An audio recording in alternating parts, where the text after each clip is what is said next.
Diablo 3. Recently, such projects as Crom and Fire Emblem Awakening. Woo! Who was recently announced to be kind of in Smash Brothers. Which I'm just excited to be part of it. And there is more beyond that trailer of Crom in the game. It's just not currently playable. But he has some fun story bits that play on the fact that he's not actually in the game, and I'm excited for you guys to see that. I think he's a little pouty in the actual story that he's not a playable character, which makes me happy. Also a voice of Alvin in the Tales of Exilia and Exilia 2. Also Rexar in Hearthstone, for those of you who enjoy your Hunter decks in Hearthstone. I have a couple of fun projects coming up that I haven't announced yet, but let's just say for those of you in the Heroes of the Storm beta, there's some fun things coming. Also, recently you may know me as the voice of Kiritsugu Emiya in Fate Zero, as well as Levi in Attack on Titan. I figured that was the one everyone was waiting on. Mikisugi in Kill la Kill. Creepy, mostly naked homeroom teacher. And also, happy to recently announce, and they showed it at Anime Expo and briefly on Crunchyroll, but Jotaro Kujo in JoJo's Bizarre Adventure. Woo! It was a lot of fun. So, yeah, a lot of fun stuff recently coming up, a lot of really fun stuff soon to be announced that I'm really excited about, a lot of great video game projects. But that is kind of a bit of my background. If you have any more questions about things that I may have done, you're welcome to Wikipedia it. Most of it's probably true. It is Wikipedia, so take it with a grain of salt. But last I checked, everything's pretty accurate on there, so that works well. So that's more of my background. I originally began as an artist and illustrator in most of my high school years. Before that, I was planning to go into art. So I was like, yeah, drawing, that's not competitive at all. So then I went to acting, also not competitive at all. I don't know how that worked out. But yeah, so I've done a lot of theater, I've done a lot of improvisation and improv groups and performances, and then got into a little bit of film and mainly voiceover. So growing up a huge nerd also helps when it comes to voiceover, because I know most of the things that I get to work on. A lot of actors that are like, yeah, it's some weird fantasy game. I'm like, oh, no, it's the Final Fantasy. I don't think you understand the context. So it's kind of cool to have that inside look where the director's like, all right, so your character is, well, it's called a rogue. So they're more of, I'm like, I know, stealthy guy, backstab attacks is fine, I got this. But yeah, so being both voice actor and nerd has its advantages.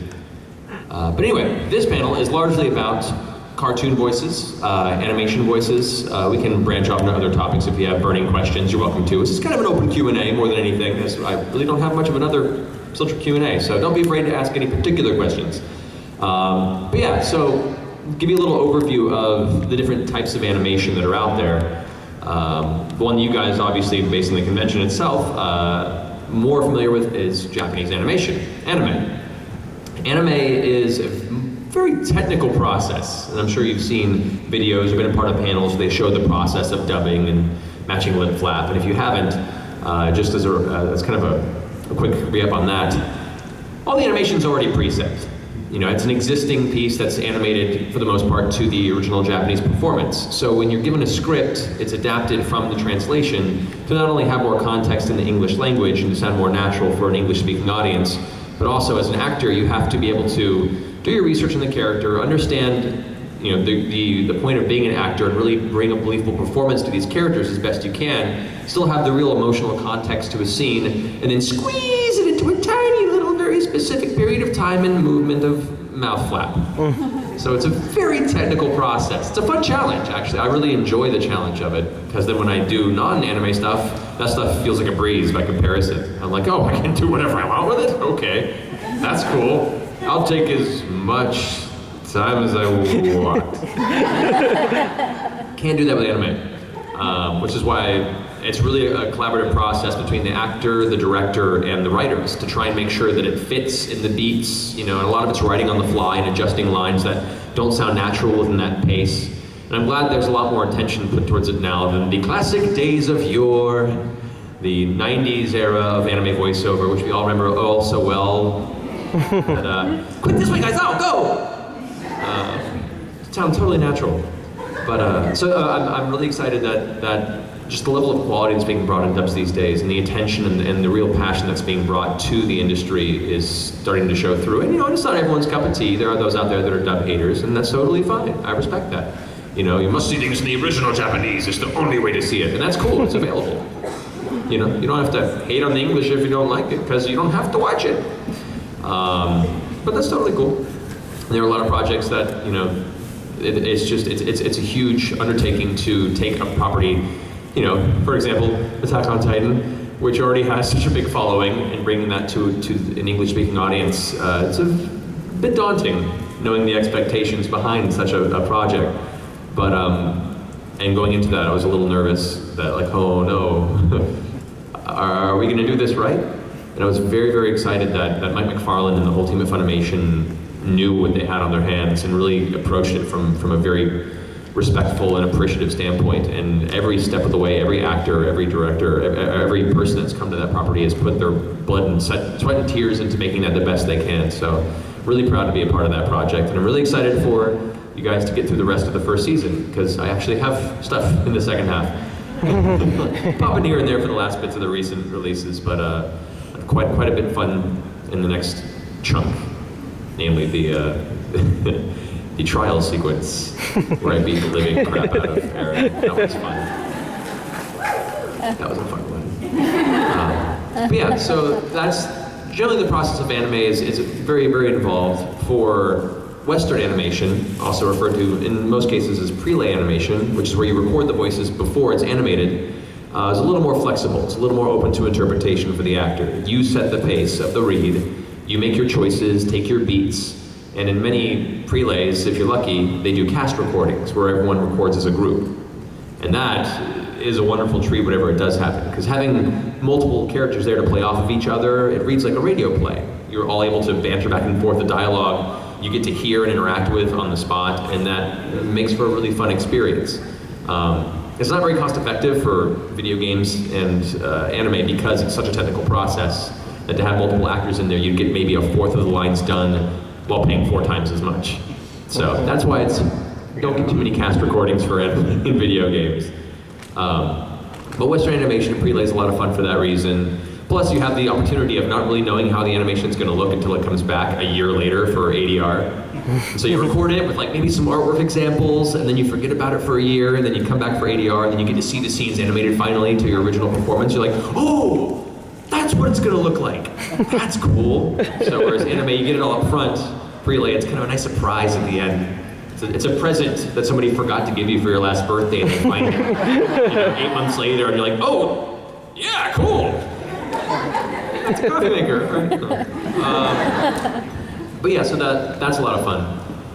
Video games is a very intense process. It's similar to prelay in the fact that you don't generally have anything to work off of. It's all based on your performance and the way the director brings the performance about. But it's a larger bulk of lines. You have a 4-hour session.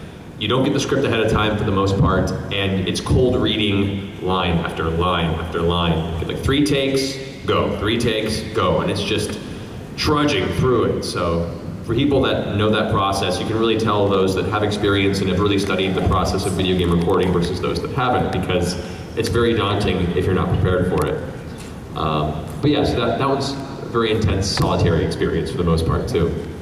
So that's kind of a general overview of the different types of animation and game recording that are out there. I figure to go ahead and make it interesting, because some of you may have some questions, let's go ahead and open this up as a Q&A portion of the panel. Woo. So, for that purpose, can we go ahead and have folks who have questions line up here in the front? If you wish. Oh, we have one! Woo! Well, I guess it's small enough where we could just, if you guys don't want to project. I know, I appreciate it. We'll get these first few questions here, and then everyone else, you can sit back and we'll just go ahead and take it as we come. But this thing, I get to see your faces, which is also fun too. So, you, first question. I was just wondering, for a lot of different video games, particularly I was thinking Tales of Cecilia, how big, long it is, how much freedom do you actually have with the character and the lines? Because are they all restricted to the mouth flaps in that? Because I know largely, I wasn't sure how much is actually you get time to, actually make up your own stuff or work on that. Stuff that you have to match flaps. Right, so the question was about for certain projects, how much for a video game project is it matching lip flap, and how much of it do we get to have our own creative acting choices? It depends on the project. A lot of Japanese games, when they get brought over, cutscenes and stuff are already animated, especially if they're limited on their budget for the Western release. Then they don't have the capability of going back and reanimating to the English voices. So that does fall more into the anime category. Thankfully, Tales of Exilia was an example where a lot of the banter and the little skits, they actually reanimated to the English voices, and a lot of the in-game conversations as well. So we got to have as much flexibility on the lines as possible. There's no more beautiful phrase to hear as an actor going in for a Japanese video game than to hear, "Oh no, these aren't timed, do what you want." And you're just like, which for Alvin especially, who's such a laid-back character who kind of has this swagger to him, it allowed me to have more fun with the character and really just kind of set my own pace for the personality. And so I was very thankful for that. It doesn't always happen. And yes, it varies from project to project and what the budget is and really what the tech is for the game. If it's a very animation-intensive game, then it might be not as cost-effective to reanimate for the English voices. But those that do, it just has that much more of a quality level. Like Kingdom Hearts, a good example of a game that was originally Japanese, but they reanimated all the scenes to English when it came over, and it just makes it that much more immersive, because as opposed to a general lip flap, you actually have articulated lip movement. And games that do that really kind of, for me, make the English sound less jammed in there and a more immersive experience. So I enjoy it when it happens. Yeah, thank you. There we go. My question was about doing Jotaro in Stardust Crusaders. When you did the punching noises for his stand, did you actually do it one after another, or did they use one voice split for it? This is actually separate information. I didn't actually voice the stand. No, that was Patrick Seitz. Oh, snap! Okay. Yeah, Dio is also my stand. And I was sad about that because I was a fan of the original series, and the classic that I love that, and I've done something similar to that with other characters like Fei Long and characters that have that kind of. So I was excited to possibly do it, but no, they had somebody else voicing it. So I was a little disappointed by that. But as far as I know, in my previous experience, no, you have to record that as it is. So poor Patrick had to sit there in front of the mic and do the repeatedly. I don't know if he did it slower, they sped it up, but I'm pretty sure for the most part they make you do that as it's supposed to. So I'm a little jealous of that. But yeah, so as far as I know, that's all Patrick being awesome. Thank you. Next question. I had a question about your voice acting. You've been doing it for a while, and I just want to know, does it get harder over the years when you do it? Is it too much strain on your throat? Is it too much strain on your chest? Or does it just get easier over the years with doing different voices, having to go deeper or higher in your natural voice? It can go either way. It gets easier in the sense that you learn more about your range, and in many cases, depending on your lifestyle, your range can expand. 8 years ago, my voice wasn't quite as deep as it is now. I don't know if it's delayed puberty, or just doing many Call of Duty games, shouting and yelling, or guttural demon voices and characters with deeper. Eventually over time, your voice will adjust based on what you do a lot. So my voice has gotten a little deeper over the years, which I'm okay with. Because it gives me new characters like Jotaro, which normally, 8 years ago I would not have been cast as. But at the same time, games like Call of Duty and a lot of military games that have a lot of shouting and a lot of intense vocal texture, those can be damaging to your voice if you're not careful. And there are techniques, things you can do to supplement and lessen the impact on your actual vocal cords. For demon voices, or do an orcish voice where Lovecraft, very, bring them the pain, they will fear my coming. For 4 hours, that will start to tear you up. So you learn places in the throat that aren't directly on the vocal cords, but more like the muscle and the meat around the throat that you can put most of the impact on. That just comes through experience, training. Also, throat coat teas. There's a special Chinese throat remedy called Ninjiong Pepakoa that Fred Tatasciore discovered. Yeah. For those who are familiar with Fred's work, he's the voice of the Hulk in all of Marvel's stuff currently. So he calls it his Hulk juice. Because it's what saved his voice from doing Hulk for hours on end, screaming. So that's been a huge boon. So we have tricks and things that we do to try and keep our voice, but there's still times where you'll do a session and your voice will be gone afterward, and you have to take 2 days to recover. And there have been actors who have done that for years and developed nodules on their vocal cords, which have to be surgically removed, and they affect your voice permanently. So there are risks involved, but it's up to you as the actor to know what your limits are, and to tell a director, like, all right guys, you're working me a little too rough here, we have to take a break. So, I mean, I've had experiences where it's been rough. So in time, experience does help you learn your range better. Some things do get harder depending on how hard you push yourself. So it's really up to you as an actor to discover what's too much and keep yourself from blowing out your voice in future years. So, no worries, thank you for the question. Hello. When it comes to characters that are already established, like Leon S. Kennedy or Captain Levi, Yes. do you allow research, or you play games, or read the Okay. Do you read the manga to like try and get yourself in the character's mind, establish their personality, character? Okay. Yeah, so the question's about characters that are pre-established, like Leon or Levi, that already have, persona established. Do we, as actors, research and base that on existing work? It really depends on the actor. I do, partially because I have already played all the Resident Evils leading up to it. Being a gamer kind of made that an easy transition, and loving previous work on that character, especially for Leon in particular.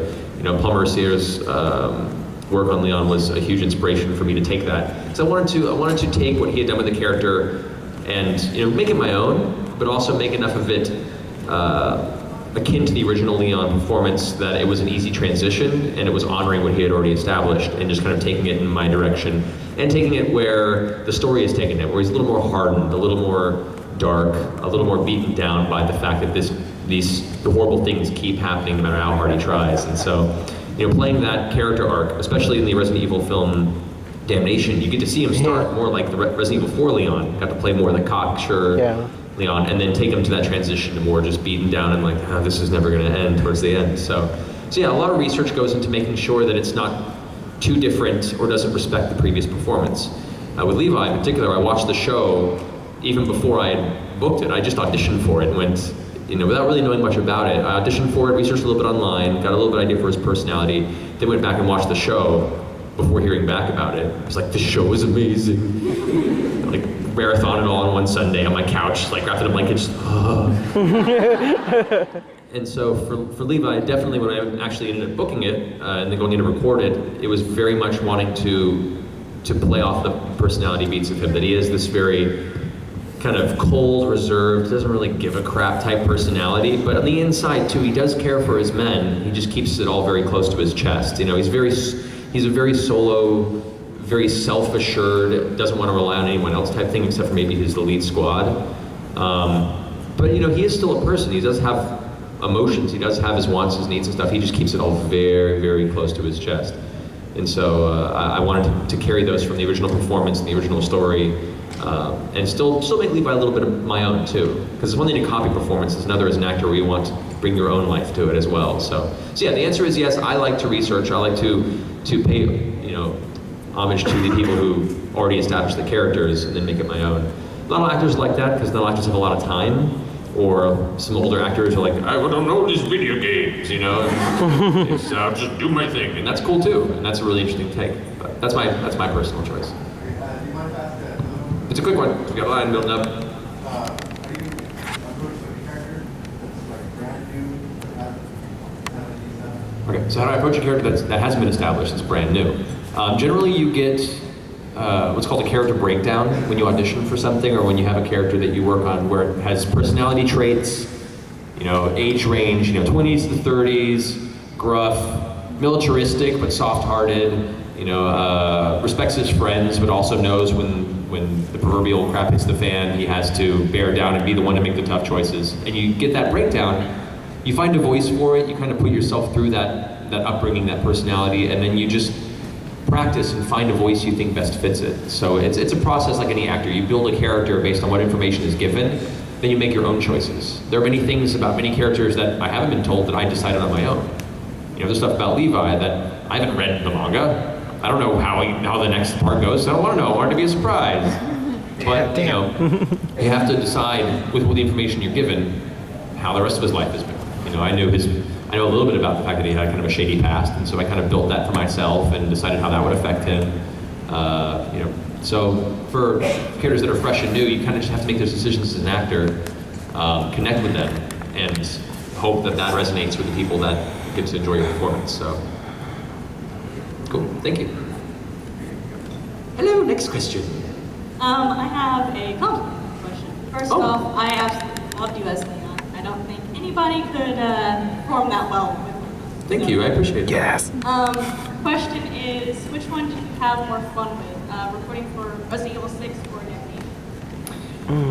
Oh, it's a tough call. The question that goes in here, which I have more fun with, Resident Evil 6 or Damnation? I really enjoyed 6 because I got to interact with so many iconic characters through the series that I knew. You know, having like the Sherry meetup and, you know, the whole Chris and Leon showdown was just total fangasm moment for me. Yes. So that was really great. But in Damnation, I got to play more with Leon because, like I said, he was kind of the younger version of him. He was a little more of the Paul Mercer version, a little more says his sides and he cracks wise in the middle of a battle. And so I would say I got to have more fun with Leon in Damnation, but I really enjoyed getting as deep with Leon as I did in 6. And got to explore more of his relationship with Ada as well, because that's a key point to him as well. Yeah. Oh, probably not. Leon never gets the girl. That's part of his thing. He's the Boy Scout that, you know, is left alone at the altar at the end going, women. Yeah, that's his thing. So, so I hope that helped answer your question. You did absolutely amazing at it. Thank you. Go ahead. Good. How you doing? Pretty good. I was actually wondering if I could ask some advice. I'm an actor, pretty young still in college, and I'd like to get into the voice acting field. Mm-hmm. Now, I've done some research as far as getting into physical acting. I'm trained in theater and stuff like that, but really I've never had any kind of outlet for voice acting. I'm just sort of wondering, where could I start? I know what I do know is fairly limited, but I believe that voice actors can record pretty much anywhere. It's not like almost like you've got to pack up food necessarily, or maybe it is. So you know. To practice, you don't need to. There are many online communities, many websites that have really, really vibrant, you know, starting out voice actors, amateur voice actors that are working towards a career. And you can meet with these communities online, and you can work on fan projects and get experience and practice working that route as well. And some low-budget projects, whether it be low-budget animation and video game projects, a lot of indie games actually cast from a lot of these websites as well. And so it's a good way to get, energy drink. It's a good way to begin building some elements to your resume and, you know, make some connections. And those are a really good way to start getting the experience. To make a living doing voiceover, or even just, you know, make enough money to consider it a partial career, you have to be where the work is. Because even though you could technically record anywhere, most projects will cast locally. Because they want to be able to pull you in for pickups, they want to have you in the room with the director and the producer and the engineer for things on the fly. And the distant patch networks that they do, like where you can record anywhere, generally happens if you're already established and are just out of town. Or for radio commercials, they'll you know, book people and maybe record remotely. But you still have to be where there is a recording studio to record you, patch you in through the ISDN network, which is like a distant recording phone patch, essentially. And the agencies that cast for those also generally only pick people that are local. So once you get the experience and you're feeling really confident and competitive in the field, then you kind of have to go where the work is. If you want to just do radio stuff and get involved in radio broadcasting, then you have a much more broad option, because there are radio stations all across the nation that work locally, and it's actually a really cool way to get some experience as well. But if you're looking to go into animation, video games, you have to move to where the work is, unfortunately, or just in California, New York. I think Austin actually has some cool stuff, San Francisco. Those are all communities that have work that casts and records. So it's what you really have to decide when you're ready, when you're really truly prepared and competitive and you're ready to do this. You have to be able to make the risk. So I wish it was otherwise, but it's a competitive industry, I'm not gonna lie. It's not all flowers and sunshine. I had my number of years of finding creative ways to flavor my ramen for the evening in my studio apartment in North Hollywood. doing odd jobs to pay the rent. So it's not an easy industry, and it's a lot of rejection. You have to have tough skin. You have to network hard. You have to be open to learn as much as you can. Stay humble, and don't ever rest on your laurels and think, I'm good. I've learned enough. I'm ready for this. Like I'm still learning. Oh, everyone is always still learning. So just keep that mindset. And if it's something you really want to do, consider that you may have to make a big change to do it. Thank you very much. Always, thank you. The fight, Leon versus Levi. Put it in a fight, Leon versus Levi. Leon, just shoot him. Realistically, they probably fight for a while, and then Kiritsugo kill them both from a tower about 2 miles away with a sniper rifle. I mean, logistically, man. Leon doesn't die. His blades are really fast, and Levi's an intense melee fighter. He just has to get to Leon, who has rocket launchers and shit. Dual pistols, you know. That cravat can't really reflect bullets, unfortunately. I'd say it'd be situational. It would really heavily based on how close the fight started and who got the jump on the other. If it started at a distance, like running at each other, I'd probably give it to Leon. If it was a close-up melee fight, they would be Levi. So situationally, those are where I would lean. Leon's a good close combat. Yeah. So I know it's not like a cop-out answer, but like that's the best I got. Like it's making me pick children here.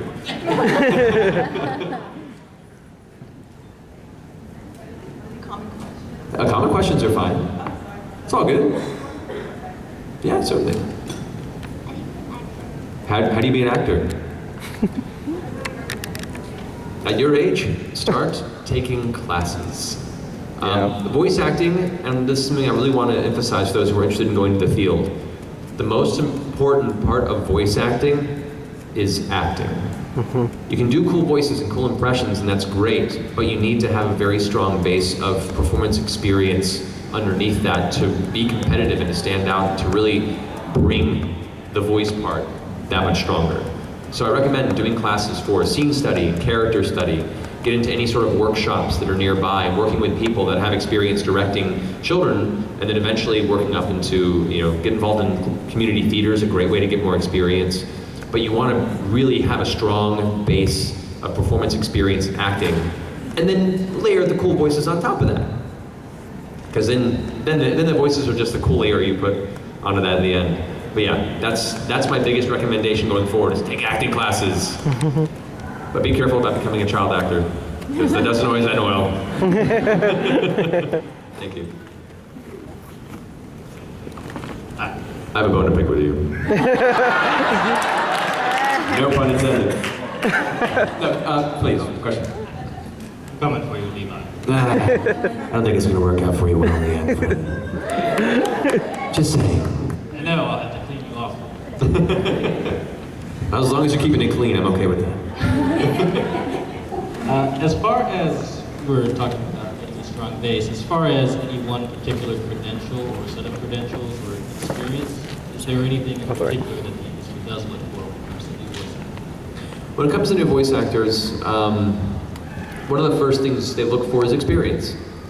Having some experience behind the microphone and having a list of projects you've worked on, even if it's just student projects, college projects, and you need to have some experience behind the microphone where you know mic technique, you know how to take direction, and you have a good understanding of how to read and interpret copy on the fly. Because most of voiceover is cold reading. You don't get the scripts in advance, and you kind of have to look at a line and then go. So some experience on your resume shows that you've done this process before, and you won't be too intensive for the director to sit there and like hold you there and be like, okay, this is what you do, because then it takes a lot of time. So just getting some experience in your local community and getting some experience behind the mic is huge. Beyond that, just learning how to nail the audition and being able to deliver that performance consistently. And those all things come with experience. Honestly, like people say going into college for acting, you don't go into college for acting to come out and be like, here's my degree, cast me. You go there for that experience. It's not about the degree, it's about what you've learned and how you can bring that to the table. So that paper certificate isn't going to help as much as what you learn in that college, all these important skills that you develop there. So really, all these things lend you to bring a great audition. And so when I say that there's a single thing, there is no real single thing you can focus on. All those things come together. But the one thing I can say is just get experience behind a microphone.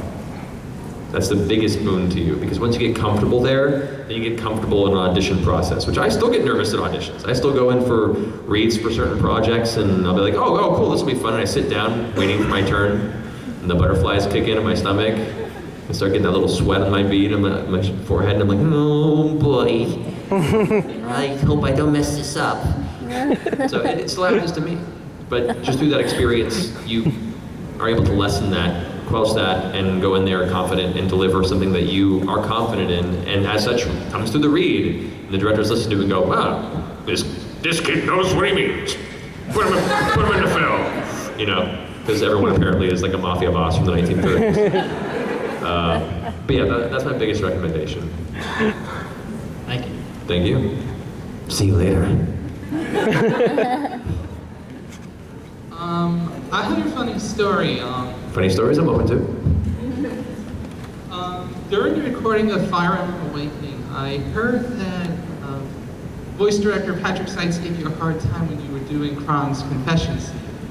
Yeah, Patrick made, for those who are familiar, when I was voicing Crom in Fire Emblem Awakening, we went to the confession speech that Crom says when he asks, to marry him. Patrick made me make eye contact with him the entire time. He's like, you got this memorized, right? I'm like, but I'm reading off page. He's like, no, memorize this. I want you to read this off book. I'm like, okay, so I go through and get the lines down. And he's like, all right, cool. Look at me. What? He goes, look at me in the eye. No, don't look away. Keep me here. Go. Why are you doing this? Shh, don't cry. And then you read the whole thing to him, and it was really awkward. He's really good at that. Making me feel awkward. I have to go. No, Patrick's wonderful. But yeah, no, he likes to mess with you in the booth.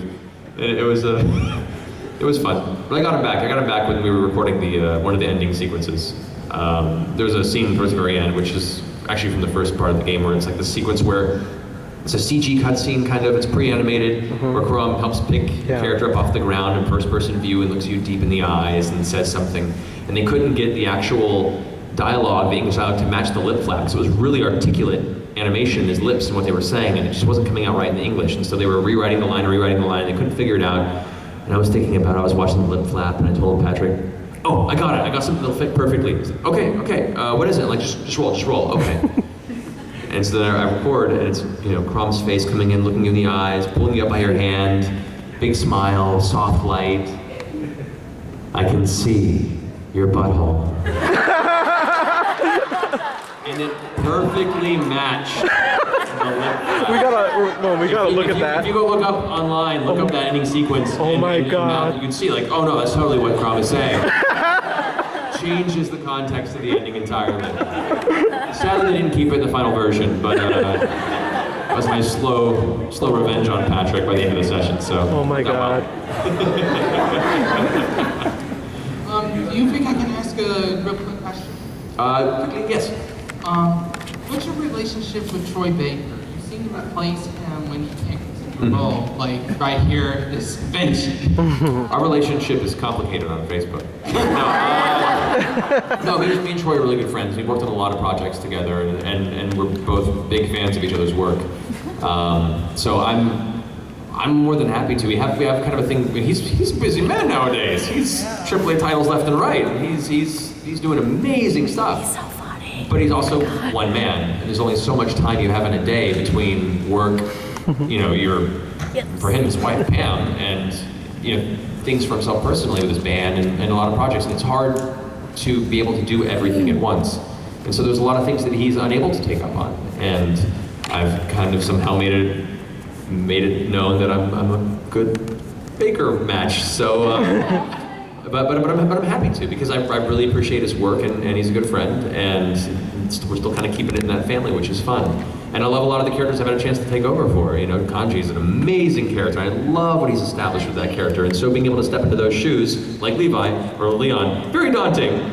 But at the same time, these are characters I really care for pre-existingly, and to have the opportunity to take over respectfully and with the blessing of the original actor is a huge honor.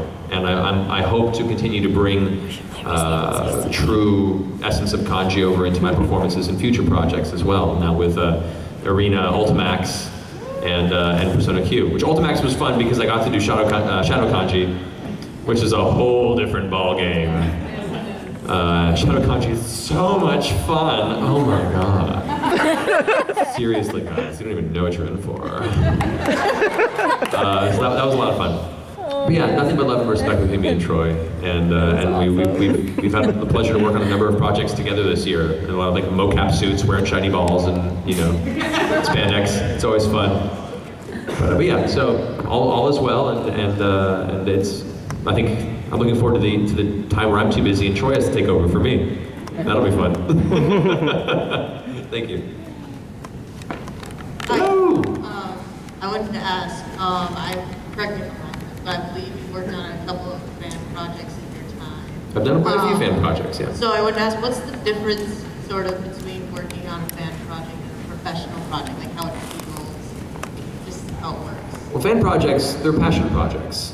You know, when you do work, it's very work, and you'll find passionate people in work, but for professional elements, it's very business, and very structured, and very technical, and everything is just done as a professional, with bursts of, you know, passion, especially for me, when I realize sometimes the game I'm working on, like recently I recorded a pretty awesome character for a number of days in a game that I have a series I'm a long-time fan of, and it was all under a code name, and halfway through the session I realized, I'm like, oh my god, I'm working on this game series. And I stopped the director, I'm like, hey, is this what I think it is? Is this from this series? And the director went, oh, yeah, no, it's from this series. Okay. That's really cool. I played all the previous ones. So, you know, I bring my fangasming into the professional scene. But fan projects, they're all passion. It's all people working sometimes on no budget and just wanting to do something fun together. You know, my first web series I directed was a huge fan project called There Will Be Brawl. If you aren't familiar with it, back in 2009, I directed a live-action film noir HBO crime drama version of the Nintendo Smash Brothers universe, in which the lead character is Luigi in a trench coat who's dealing with the dystopian mushroom kingdom. The princess goes missing, of course, and there's a power vacuum that all the mafia dons try and take over this corrupt society that is the Mushroom Kingdom. And it's very dark, it's very adult, very twisted. And I played Ganondorf in it, who's one of the mafia dons. And I voiced the cannibal murderer Kirby. Woo! Because he eats people and wears their skin. Like, it's just, think about it. And so Kirby got to be this very twisted, dark individual. How do you like your men, princess? Tall and thin, or short and fat? So that was my Kirby. I highly recommend you check it out online. It was super low budget, but it was a lot of fun. So those are examples of projects that are all passion, and everyone comes together and really puts their time and energy and effort, not because it's a paid gig, but because they all believe in the product. And when people come to me sometimes with a fan project that you can see that passion, and I have the free time to do it, I'm more than happy to help however I can. So I guess the big difference would be structure versus passion, and I find both fulfilling as a fan. And having been there myself, you know, I can understand and want to be part of that because it is a really positive energy. Thank you. Thank you. Hello. I have two questions. Okay. Okay, so I've been thinking about becoming a voice actor too. Mm-hmm. But like I know how unreliable it is to like make a full-time living off of that. Mm-hmm. So like, would it be like practical to like have a full-time job, like something else, and be voice acting on the side?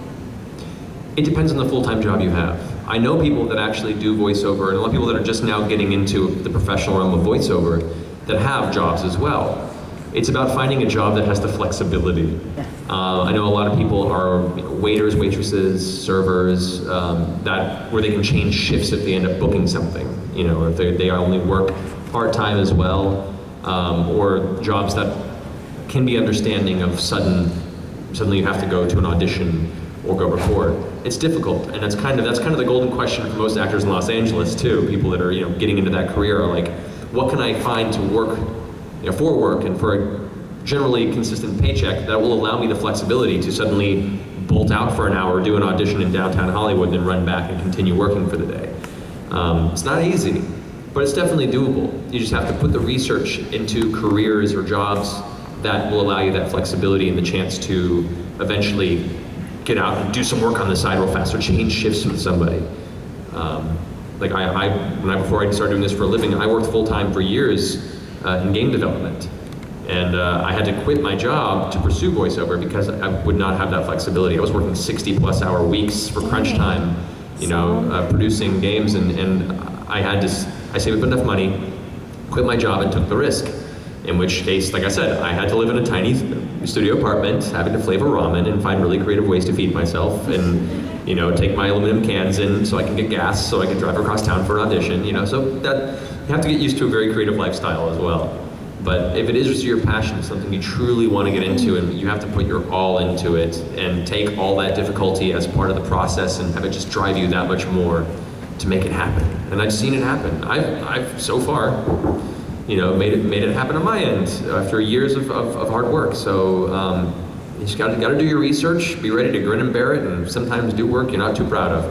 I know I've done plenty of temp work, doing data entry at environmental institutions, or assembling paperwork for a law firm for months at a time, in which case I'm just like, oh, kid, hole punch, Brad's, paper, hole punch, Brad's, shoot me in the face.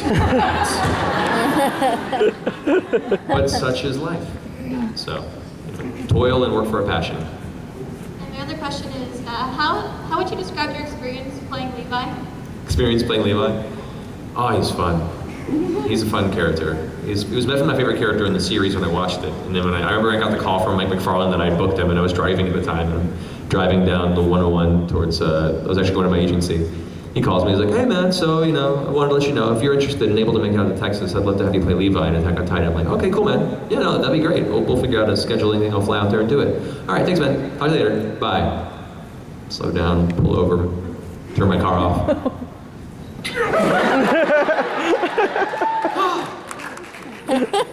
So that was the start of it.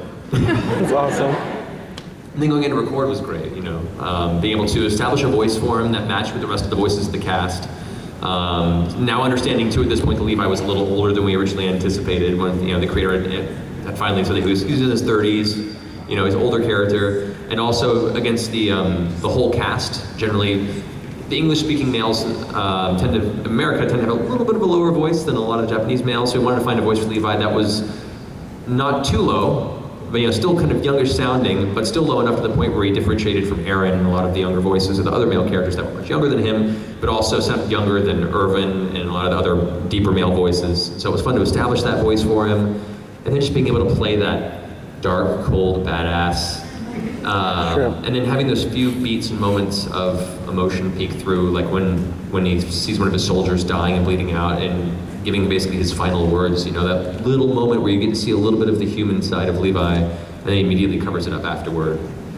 And then his relationship with Aaron as that progresses into the second half of the first season is a lot of fun to play with. That kind of strange, I can't think of it any more than really almost abusive teacher, but in a way that you can tell he really kind of cares and sees something special in this kid, whether he will be a weapon or be an ally or a friend. You can't really tell. And that was kind of the fun ambiguity we got to bring to Levi, was making it so you like him, but there's also a lot you don't trust about him, but you still can't help but like him. So it was a lot of fun. I really enjoyed it. Thank you. Thank you. Since you said you were already a fan of JoJo's Bizarre Adventure and now you are Jotaro, I have to ask, what would Matt Mercer's stand be like? And can we see what Matt Mercer's JoJo-esque pose would look like? This is a cool question.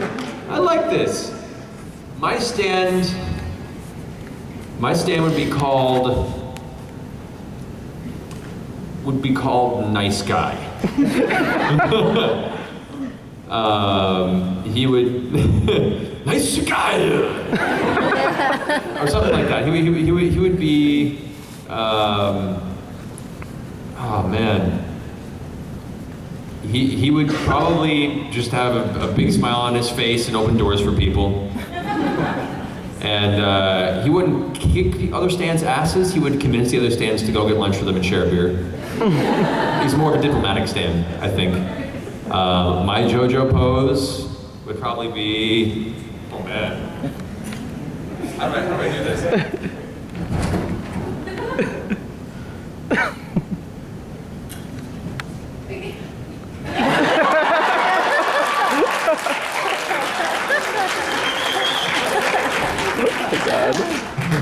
Weird, but chill. Hello, sir. My question is, have you ever considered reading an audiobook? I have. I haven't had the opportunity yet to really do that. I have a lot of friends that do audiobooks. They're very time intensive, is the only downside. You know, like a recording project, I've had audiobooks, friends have told me I've taken 12, 20, 30 hours of recording to go through the book. And usually you have a short period of time to complete the project. So for me, it's difficulty of finding that pocket of time because on top of doing voiceover for games and cartoons, I also produce a lot of web content. I have a web musical called Muzzle the Musical that our Kickstarter just completed, so now we're in the pre-production stage on that. I have 2 animated series that I'm in the process of writing and developing that me and my writing team have been pitching heavily for the past couple months. I have another web series I've been writing with Taliesin Jaffe. You guys are familiar with him. He directed Hellsing and has been another great voice actor. And I'm also in a few live action projects. I have a fantasy trilogy called Mythica that's coming. The first movie's coming out later this year where I play the main villain, a necromancer named Zorlok. And you get to see me be evil and have a huge magic wizard battle with Kevin Sorbo. It's fucking rad. Sorry, it's really rad. I'm so sorry, parents. I get really excited about having a magical wizard battle with Kevin Sorbo, so I let that slip. I apologize. I'm supposed to save that for the 18+ panel tonight. We'll go back and edit those videos and say fudging. But yeah, so I have a lot of stuff going on, which I'm happy to be that busy, but having to fit an audiobook in there is so daunting. But I'd like to eventually, but it would have to be a book that I'm really into. Like preferably like a Forgotten Realms D&D book or something that's like really super fantasy nerdy. I would be all into that. So, like I know my friend Liam O'Brien, I'm sure many of you guys are familiar with his work. He got to do an audiobook for some of the Dragonlance, Dungeons and Dragons books, and I was like, no, that's so cool! I grew up reading those books. So, so one day I'd like to. It just have to be the right kind of book, and I'd have to have the free time to do it. So, yeah. Thank you. Thank you. Hello, Zach. Hello. Welcome to Stanchion, first thing I want to say. Thank you for having me. It's been awesome so far. So far. Until the 18 and over went on. Oh yeah, that's when it all goes downhill. My question first is, what is your feelings on TV and movie actors doing voiceover roles? What are my feelings on TV and movie actors doing voiceover roles? It depends. Acting is still acting, and there are many actors that, like I do on-camera stuff as well, though it's mainly voiceover. There are many great on-camera actors that also do a little bit of voiceover on the side. The actors that treat voiceover with the respect that it deserves and do a fantastic job at it, I love it. I love any sort of performance that really embraces the craft and takes the respect and time to treat the source material with the love that it deserves. And there are many film and screen actors that do a wonderful job of that. What I don't appreciate sometimes is the blind stunt casting that a lot of major animated films and projects do these days, where they'll get actors that have no experience or really any interest in cartoons, voiceover at all, pay them way too much money to come in there and sleep their way through a voiceover session, just so they can put so-and-so's name on the billboard of a fancy DreamWorks project. And then you hear the film and you're like, wow, that character just really isn't that great voice. But DreamWorks is like, but no, it's that guy you like from that show. You have to like it, right? And it didn't used to be that way, you know. All Disney films, for the most part, up until Aladdin, were all voice actors. They did all the major Disney movies. There were people that specifically focused on doing animation voiceover. And it wasn't until Robin Williams did Genie, and did a wonderful job as the Genie. Nobody could have done that. But all of a sudden they were like, wait, if we put a famous star's name on a project, maybe it'll make more money. And then now you have all-star casts of all these people from all these different film projects that some of them do a really great job and some of them not so great a job. And then all of us have to settle for, additional voices. The guy in the street that goes, hey, that's my camera. And I'm happy to be part of these projects too, but it feels bad that none of these opportunities will come our way because we aren't as big face actors in a lot of ways. Although I am seeing the start of a trend go more towards traditional voiceover for a lot of actors nowadays, because people begin to realize that not only do we have a following and fans and people that appreciate our work and appreciate what we work on, I know, and that's greatly appreciated. Thank you so much for coming to this. Yeah. For having me here. You're the reason I come here. It's awesome.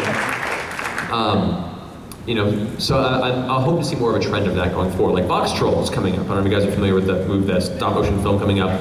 Like Dee Baker and Steve Bloom and a bunch of straight voiceover people are main characters in this movie, and that's unprecedented in recent times. So I'm hoping this is more of a trend. By the way, go see Box Trolls to support those guys because they're awesome. So yeah, I mean, it's frustrating, but it's just the trend of the industry. What I am enjoying though is I've had a few situations where they're getting on-camera actors in to do motion capture for video games. And once they don't have a costume, once they just have shiny balls in the middle of a blank room with PVC pipes and boxes to work with, they don't know what to do. They don't have costumes or a set piece to rely on, and they're terrible. And they'll record with them a few days and be like, cool, that was great. Guy, it was great having you. Go ahead and get Matt to replace him. I've replaced a few on-camera actors who just couldn't cut it because they didn't have the training to do something as open as, motion capture. Theater actors tend to adjust best both ways because the training kind of bleeds over into both sections. You're used to working with nothing, black box theater, and having to basically use your entire imagination to construct a world around you. Actors that only train for the camera and having a costume and a set, then other actors to work with all of a sudden are left in an empty vacuum of space and just go, what? And so I do have a little bit of joy when that happens. Yeah, thank you. We got a couple more questions here. We're getting down to the wire here. All right, yeah, you guys will be the last questions of the panel, but we'll have more events tonight. We'll have the 18 plus panel, signings and fun stuff, and yeah. So anyway, last couple questions. On that topic of celebrities and animated movies, have you heard of the movie Food Fight? Well, the movie what? Food Fight. Food Fight? Yeah, it was a really poorly made CG movie with a bunch of big name actors that was No, I did not. You should definitely look it up. I shall look this up in despair. Don't look it up. This is a thing everyone knows. I'm getting conflicting messages here. I don't know how to interpret this. All the yeses and nos are becoming a giant yo, which to me is... Flip a coin? All right. Whether or not I will watch this movie. All right, heads yes, tails no. Only I will know. And for the final question, it better be a good one. No pressure. I wanted to ask that out of all your voice actors, out of all of them, which is the one you have most fun doing? All the characters or the actual voice actors? I'll say both. My favorite character to do? Oh man, that's a tough one. It's a tough one. Recent to memory, I will say, after a year, and I don't mind it, I love the character archetype, but after a year and a half or 2 years of doing pretty much low-voiced badasses, between Kuritsugu, Levi, a bunch of other game characters, it was really nice to step into Mikisugi and Kill la Kill and being able to be completely ridiculous and playing around with it. Yeah, with the nudist. Being able to be that ridiculous and sleazy and fun and romantic and creepy. And then also got to play, his strange kind of homeroom version as well was a lot of fun. So it was, gotcha. So that was a really, really fun recent memory one to play. I really enjoy character-y stuff. because I don't get to do it too often. A lot of characters are just kind of like variations of your natural voice or kind of stoic stuff, but I really enjoy being able to be more interesting types, the characters you don't get to do too often. You have a boy, what can I sell to you, child? Yes. Or creepy demon voices. I will consume your soul, boy. Step onto my altar, give me your soul. So I have a lot of fun doing World of Warcraft stuff. And the upcoming Warlords of Draenor expansion, I have a bunch of fun characters they haven't announced yet. That I got to play a full spectrum in that realm. So those have been a lot of fun. As far as voice actors to work with, oh man, some of the most amazing people that I'm enthralled when I watch them are Dee Baker, Corey Burton, Kevin Michael Richardson. They're just so talented and so amazing. Kevin is continuously funny. Nolan North is extremely funny. Never shuts up, but he's extremely funny. Troy Baker, also extremely fun to work with. Also never shuts up. Extremely fun to work with. You'll see a trend in a lot of voice actors. A lot of us just don't shut up because not only is it our job, it's our psychosis, and we can't stop talking. So we've made a career that fits our psychosis. It works out okay. I'd say one of the biggest nerd moments I had though was getting a chance to work with Jim Cummings. Those of you who are familiar with his work, he's the voice of Tigger and Pooh and all the Winnie the Pooh stuff. He's the voice of Pete and a lot of the Disney stuff. He was Darkwing Duck when I was a kid. He's amazing. But the role that I will always know him as is Minsk from the Baldur's Gate RPGs, which were these Dungeons and Dragons games from the PC in the early 2000s. And he played this bald ranger character named Minsk, who probably had done too many fights and had suffered some brain damage and was a little bit crazy. But he also had a hamster with him named Boo. But Boo was no ordinary hamster. He was a giant miniature space hamster. And he tells me all the things I need to know. Was that Boo? Don't trust him? I will not trust you. Boo says not to trust you. He was a great character. I loved him to death. So when I got to actually work with him on an episode of Thundercats, I totally geeked out the whole time he's in the booth. I'm just like, oh my god, that's so coming. Hi. And I got to tell him at the end of the session, I was like, hey, I really loved your work in Baldur's Gate as Minsk. And he went, whoa, that's really obscure. To which I went, yeah.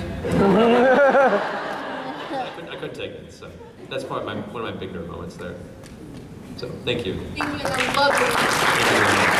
All right, guys, that's all the time we have. We've got over my 3 minutes. You were all amazing. Me too. Great questions. Thank you for having me. I have